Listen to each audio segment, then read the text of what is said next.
அவருக்கு எங்களுக்கு என்னென்ன கோவம் இருக்குது. அதாவது ஒரு சில சமயங்கள்ல அசம்பாவிதம் நடக்கிறது மாதிரி அது நடந்திருக்கு. அதுக்காக அவர் மேல நம்ம குற்றம் சொல்ல முடியாது.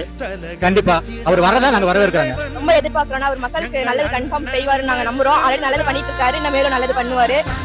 மக்கள் அவரை நம்பி இந்த வருஷம் ஓட்டு போட்டு ஜெயிச்சிருக்காரு. நல்லது பண்ணுவாரு கண்டிப்பா. இது வந்து தெரியாதவங்க தான் அந்த மாதிரி தப்பா பேசுறாங்க. உண்மை என்னன்றதை அவங்களுக்கு தெரிஞ்சுமே ஒரு சில தப்பா பேசுறாங்க. அதை நம்மளால மாத்த முடியாது, மாத்திடுவோம் நான் கன்ஃபார்ம். 99 தவறு மற்றவங்க சொல்ல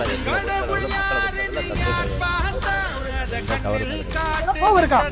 இதெல்லாம் சந்தோஷமா தான் இருக்கு. கோவமே எந்த கோவமே இல்லை. அவர் என்னன்னா பண்ணாரு தப்பு? வர வேணாம்னு சொல்றது ஒண்ணும் இல்லையே. அவர் அன்னைக்கு வந்தாருன்னா அந்த விஷயம் வேற, இன்னைக்கு வராருன்னா வேற. அதுதான், வேற ஒண்ணும் கிடையாதுங்கண்ணா.